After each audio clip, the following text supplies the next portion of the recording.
What we have planned is, instead of my introducing the poets to you, the poets will introduce themselves, not just as poets, but more importantly, their poetry. And then we'll have readings of some of the poems selected by themselves, the poets' selection of their own poems. And then I would very much appreciate if we can get involved in a brief dialogue on the poems that they will read, questions that you may have, especially those amongst you who are poets yourselves. You would probably like to know something about the poets, about the poetry they write, where the poetry comes from, what is the inner story behind the poems that they read out, and why they selected the poems they selected. These are some very important, interesting questions I would like to ask after the reading of the poems. So, Arvaji, please talk to us, tell us something about yourself as a poetess and your poems. Being human together. Boundaries between you and me begin to fade. We realize how deeply interconnected we are in this grand scheme of creation, where my sunlight nurtures your meadow and your raindrops water my field, where unknowingly my snowstorm might destroy your crop, and unbeknownst to you, your tsunami might drown my home. There is no way around being human. We walk together this path, but how we do is a choice we must make every step of the way. Do we hold hands and help each other as we stumble and fall? Or do we turn our backs and hurry along with those on a roll? Do I share my plate with you, even though I'm not the one who stole your food?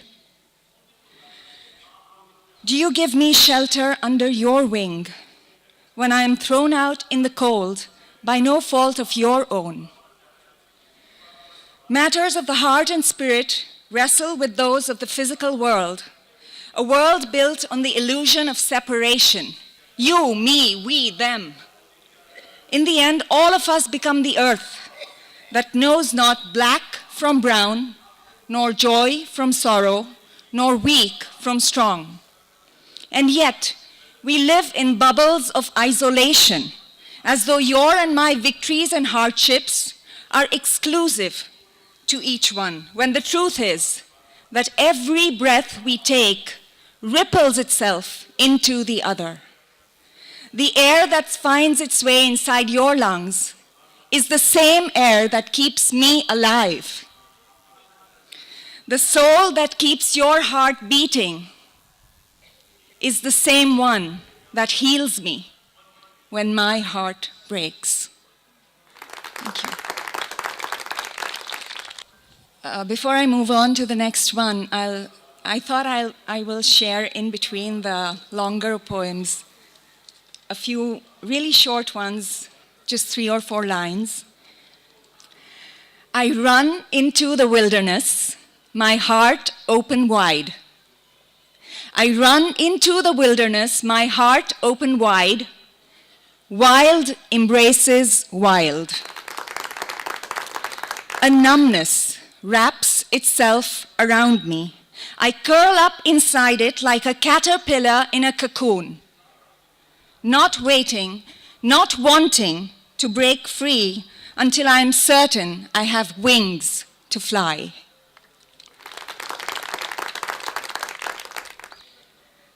Sitting alone by the sea,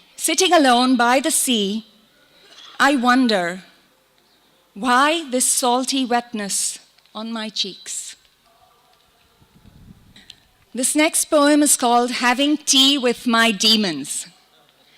And it's inspired by the story of the Buddha having tea with Mara, the demon god that tempts him with illusions. And instead of fighting and struggling with Mara, Buddha invites Mara and has tea with Mara. I am controlled in so many moments of my life by demons that haunt me. I do not know how to escape their torture and be free. They are my own, and they are asking to be loved and welcomed into my home. Come, demons, sit with me and have some tea. Tell me your stories, and even if you scream them to me, I will listen without asking you to be quiet. I will sip from my cup, and I will soak in your words. And I will embrace the feeling you feel as I taste the salt upon my cracked lips. And I will let you throw a tantrum and kick your mug and spill your tears. I will come to you and hold your hand and walk you to the garden where you can play and roll upon the wet grass and become dirty and wild and fuel that makes your blood boil. Come, dear demons, come to me. Sit with me now and have some tea. You belong to me, and I will take care of you and your insanity. It will be mine to love, and love it I will. Thank you.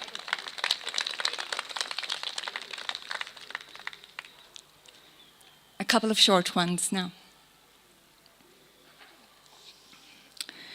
Stardust falls upon my window where last night the moon had come. The conversations I have with the heavens are by far the best. At the breaking of dawn, light comes. At the breaking of dawn, light comes. So, at the breaking of heart. For me, it's just another street. For someone else, it's the road that takes them home. This next poem is called Rainbow in a Puddle. And I really don't know where it came from, but I enjoyed writing it, and I hope you enjoy listening to it. Rainbow in a Puddle. Blue, green, violet, color my mind with strokes of genius. It's a dragon that comes alive within. The smoky fire breathes in me my destiny. Charcoal petals, soft and black, smear my face. The tears have long dried. Beautiful eyes dissolve into their own mystery. Where is the door, or is there one? Maybe just a window with checkered curtains looking upon the meadows.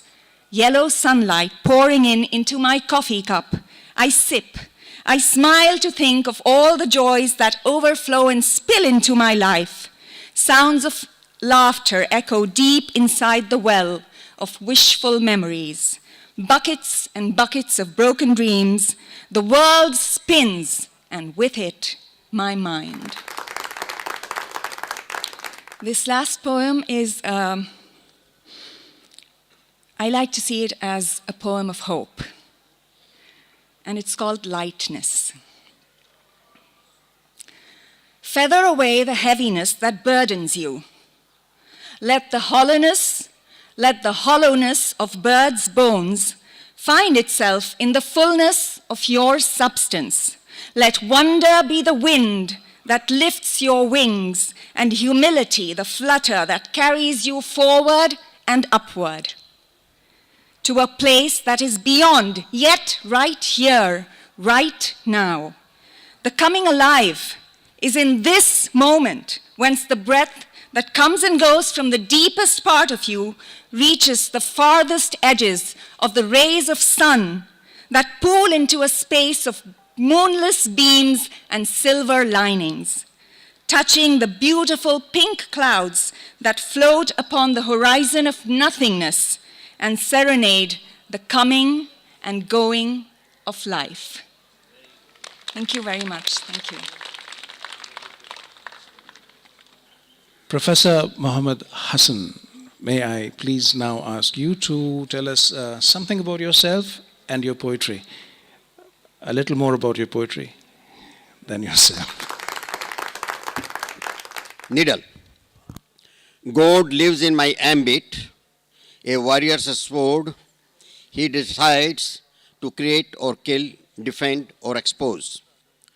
Don't go by my lean shape, size or weight, but reckon by my substance and skills and my omnipresence. I trace my ancestry in thorns,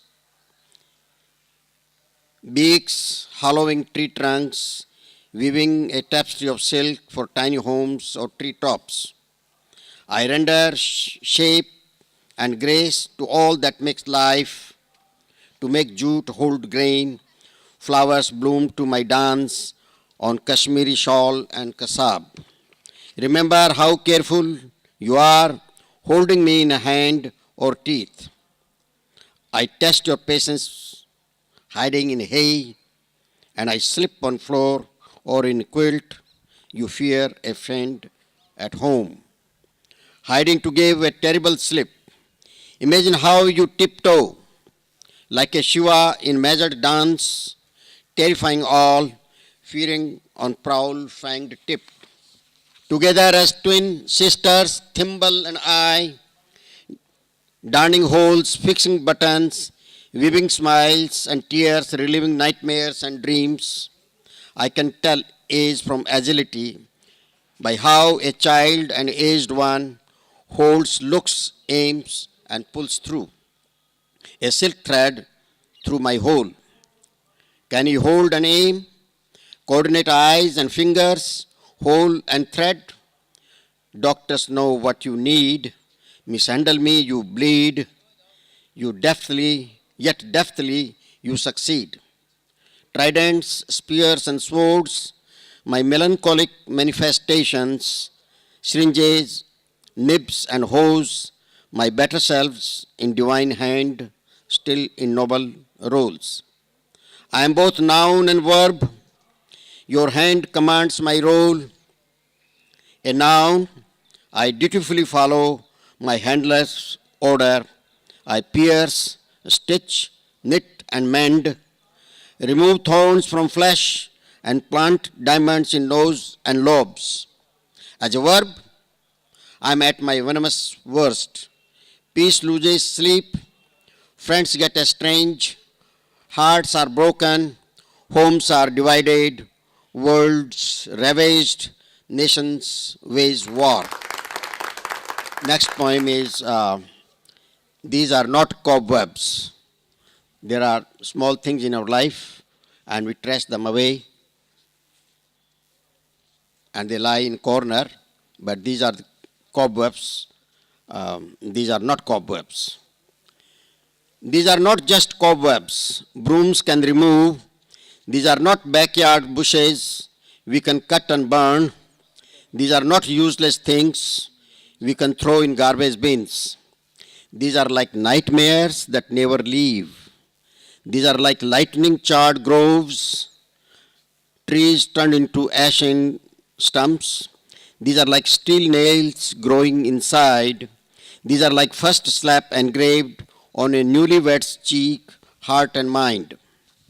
These are like a teenage bride's kicks, a flawed goat's frantic flailing legs, silenced by butcher's knife. These are the molten lava words. These are the parting molten lava words of first love, shame on you. These are modern emerging trends, lit motifs that often haunt like the handcuffed rebel Viet Cong facing a firing squad, like the parents in faded Ferrans holding framed photos on chests of their disappeared sons, praying quietly on a snow-coffined graves. These are not mere lines of hands. These are not mere kicks and slaps. These are not mere pyres and silent graves. These are not mere walls and roofs burnt in victims' presence. These are not mere fetus held on trident waved.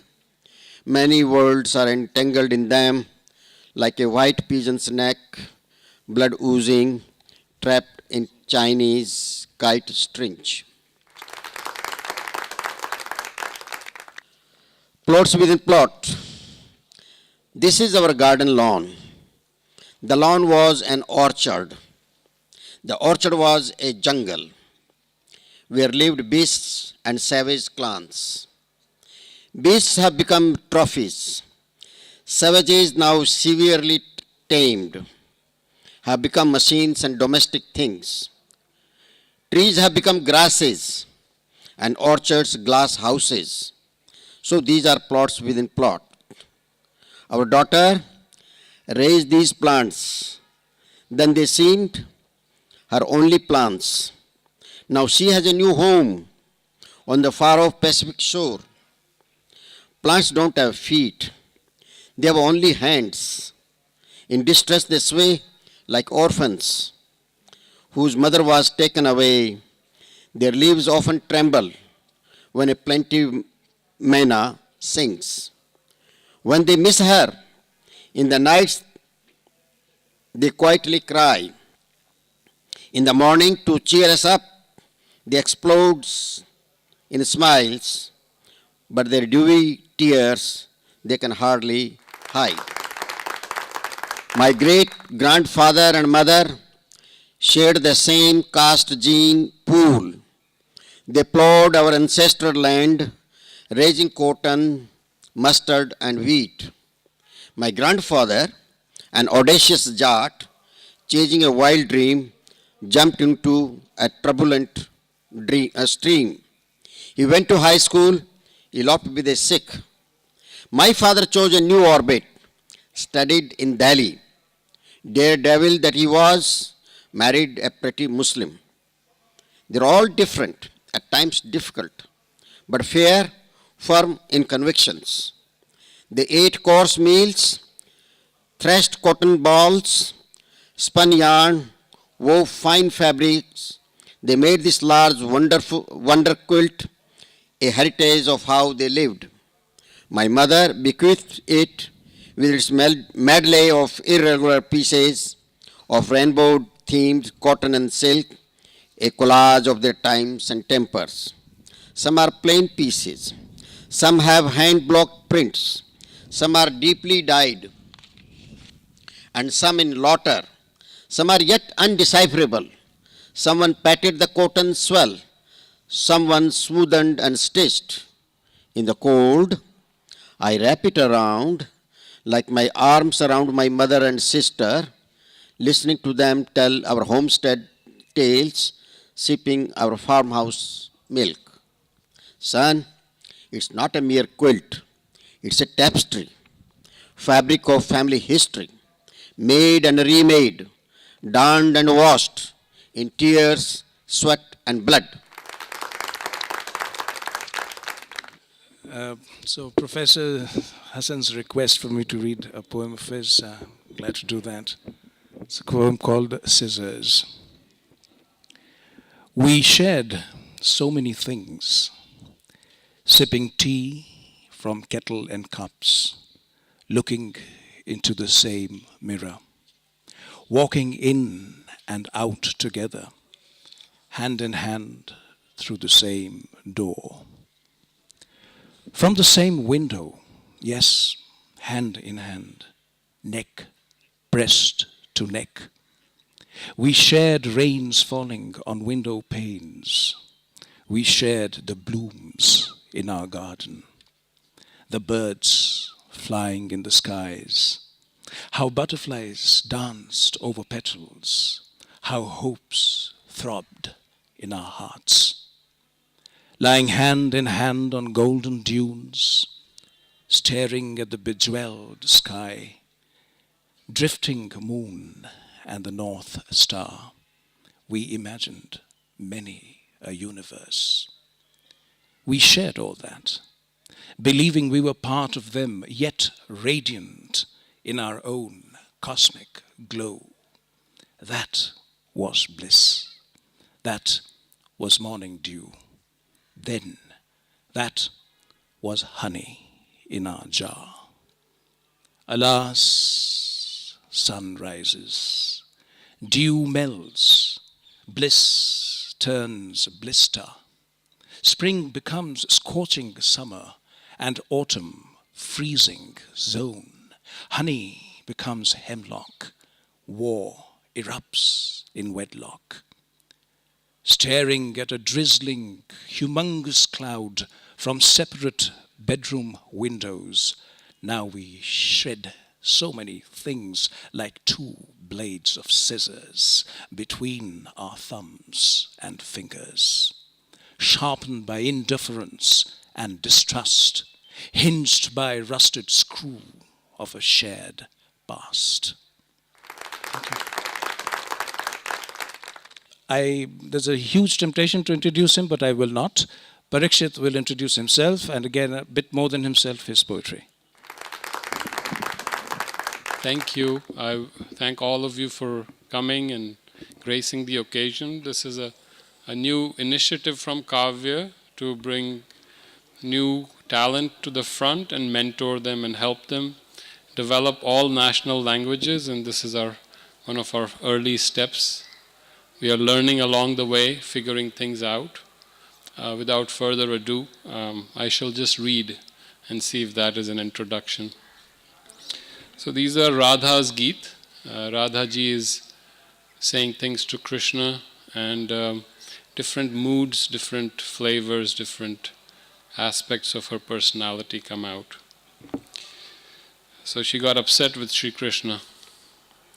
Krishna, I took your flute and threw it away, somewhere in the woods unknown to you. And what did you do? You stood there and smiled, giggled almost at my mischievous ways, as if you knew what I did. Then in a moment's impulse that is yet a blur, you reached forward suddenly and kissed me lip to lip. I have yet to regain that old self I knew as I, recover that partial bliss. Now you play the flute of this emptiness caught in a reed. The limbs hear your melody note by note. The trees and beasts whirl with star and moon. Move to the unheard silence I hold within. There is nowhere to go, but be the plaything of your music. What I took away from you with nonchalance, you turned into me. Maybe this is a poem when she's less upset with Sri Krishna and feels his absence. A moon ray stole. A moon ray stole through my window last night, played by the little idol on my altar, curled into a smile on my lips. All through the night it played by my side, keeping me adrift through dreams, the golden background of awareness. The moon through clouds, conspiring with a wink, hid time and again, but the moon ray stayed by me. It giggled and hid among shadows, peeked and lit my corner with mischief and surprise. And as I drifted slowly into our dance, gathered into glow and settled on my lids. As lungs explode without air in the crystalline stillness, and limbs burst at the seams bare, I let the silver waves wrap my bewilderment and bliss, when all of a sudden my foot slips. And in the rush of current sleeping, I am swallowed in a whirl, letting go of body and ego, in love and stillness smothered, not free yet to love freely, shy enough to drown and die, unable to give in to the lie. And you dive in as quickly to rescue your Radha and pull her out breathless and prone. What emerges from the waters, clinging in your embrace, robbed of all sheaths that coward from your gaze is what remains of love when all is taken away. This is from my older selection. There was a girl I loved once. So switching from Sri Krishna and Radha Ji to the Divine Mother, and the Divine Mother has many forms, many nama rupa, many shapes, and we are trying to honor the Divine Mother who is present with us always and in everything that we are and we see.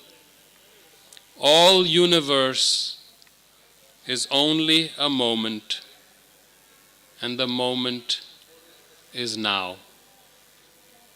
Our lives only a cross-section of an ancient flow from past to endless future, collapsing at the moment of attention. All we are is an instant. All we live is now. There is no time but here. There is no space but now. All is here, returning from mind to marrow, thought to feel, that ever-present still of awareness. In that still, neither you nor I are here. Even a moment's deep communion was enough to eliminate the two. The one who proclaimed, "I love you," is no longer here. The grand finale of love is death, where all is placed upon the altar, the lover and beloved too. All attainments gone, even the conceit of being one who adored, taking a sword to slash the image of you who were omniperson, and the overflowing shunya rushes in to fill, submerge, and fulfill. The last act of annihilation before the towering vision that eyes cannot measure, beyond horizons that arms may not encircle. And as my frail arms struggled to grasp her globe of light, endless and void at the same time, she reached down to clasp. Body and mind cowering in awe that failed to bear her dazzle were raised by her. Words can only sketch in shades, their silence bringing out the light, often highlighting the same in various moods or perspectives against newer backgrounds or scales. Yet, all studies only outline the one portrait without image, thus describing the void that overflows from everywhere. I am described at the only, the last moment I disappear. There was a girl I loved once. Shall I now invite Makrant Paranjape to tell us something about himself as a poet and about his poetry? Thank you so much. Thank you. Thank you, Dr. Parikshit. Thank you, fellow poets. Thank you, all of you, to have come here this morning on a Monday to listen to poetry. Poetry is, as we all know, a very special use of language. And all around us, you see language being distorted, destroyed by ideology, propaganda, advertising, what have you. And it's the poets who purify language once again. So I want to congratulate Parikshit ji and his wonderful team for this initiative to provide a platform to poetry and to revive this in an age of not only social media, but at a time when nobody wants to read poetry. It doesn't pay, it's not fashionable. You can't get an advance of, 2 crores for writing poetry like you might if you wrote, like Chetan Bhagat or my friend Amish wrote a book of, on Shiva or Rama.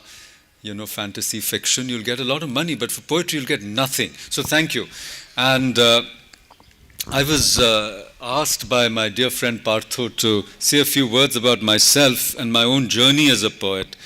And I want to start with the confession that I wish I had done more for my muse than I have. I feel I have neglected her, partly because of other pressing obligations and duties. But nevertheless, I believe she has been kind to me. And so I want to start in my own way by acknowledging that kindness and by offering this prayer to the muse.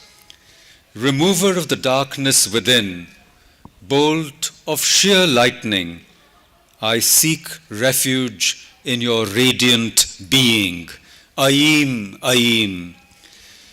Beholding such splendor, force irresistible, at last I cease faltering. Reem, Reem. Hearkening to the mantra of bliss, from the very beginning of things have I yearned only for this. Clean, clean. Puissant and immense in flight, in the darkness of the night, I delight in your secret name, Shreem, Shreem. Now, we all know that words hide more than they reveal, and what they reveal may be actually very little. And Partho asked me to say a few words about my own kind of poems. I think I'm a poet of Sringara Rasa, but Sringara is so many things, as we know. It's not just love or romantic love as we understand it, but it's also pain, the tremendous pain that we experience when we care for somebody and we experience the difficulties of bridging the gap between two souls, or at times actually between two bodies. So I was inspired by Parikshit ji to go back to an old poem I wrote. In fact, it comes from a collection called Playing the Dark God. And it was, in a way, a take on this whole Krishna myth, and not always pleasant or beautiful. So the prologue of that collection I'm going to offer you. It says, eventually, what else do men and women do with each other? They lie naked, side by side, sometimes boldly, sometimes a little shy, and their bodies cry. And later in the same volume, I have a poem called Holi. And of course, it's a pun. It's a trans-linguistic pun. Hindi में हम जानते हैं होली एक बहुत बढ़िया हमारा त्योहार है. हम रंगों के साथ खेलते हैं. अब आने वाली है होली कुछ महीनों में. But it's also holy in English, you see. Anyhow, so, Rukmini. The night before the festival, I touch her long distance. This telephone is my water pistol, and my words are in the soft shades of love. So let me douse you again with color, just as I first claimed kinship with you by the subtle magic of signs, left by my appropriating body on yours. And now, over the years, look how it's I who have been dyed in your color. Thank you. The second little section of this poem is called Color.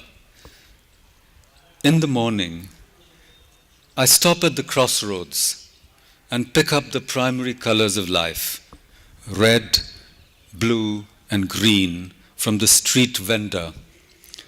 At a rupee a fistful, they are going cheap. 3. Radha. I color her cheek red.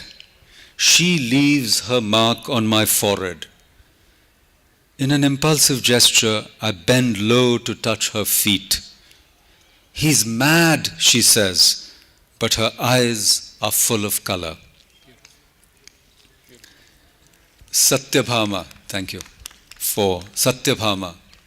She watches me bowing to Radha and later remarks, with characteristic understatement, "You two do seem to be friends." I dab her forehead with vermilion, but she refuses to understand the implication. "You haven't colored me yet," I remind her. "Oh, I haven't?" Innocently she asks, and she takes a pinch of green and leaves her jealous fingerprints on my face. Thank you.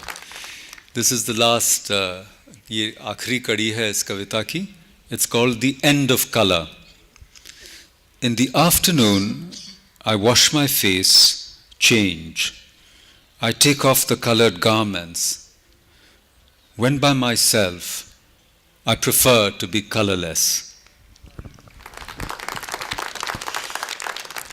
This was a poem that I wrote as a prologue to this bilingual collection, and it was called The Golden Ray, Advice to Translators.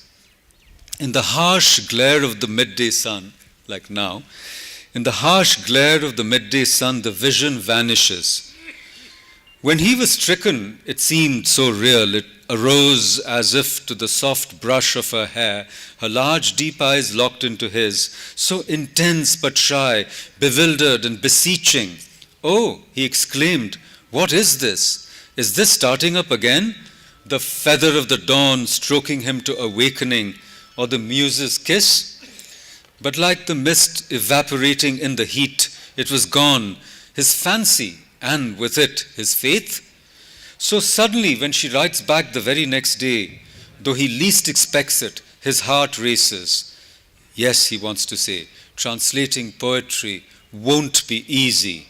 How can it if the poem itself is merely the translation of feelings so subtle that you barely experience, or so strong that you can hardly contain them? Moreover, portions of it are somewhat risque, like early morning tumescence, more acute postprandial than on an empty stomach. Now that you've actually entered a poem, no passion is forbidden or excluded. The lines can be erotic, though not improper, never vulgar or offensive. All must be expressed in a manner so restrained or sublime as to be read out to an ordinary middle-class family after supper, because no poem is indecent. Even if not entirely decent, there's nothing low or tawdry about it. Truth purifies poetry as it does life. And that, Auraji, is how we become human. But enough. These words are not mine anymore. As the woman may say to her lover, "I offer myself to you. Do with me as you please, but be gentle. So you may do what you wish with my body of verse. And remember, the blaze at high noon does not deny the golden ray of dawn. Translation is not treachery. There is no betrayal in poetry, only in life." Thank you. Thank you so much.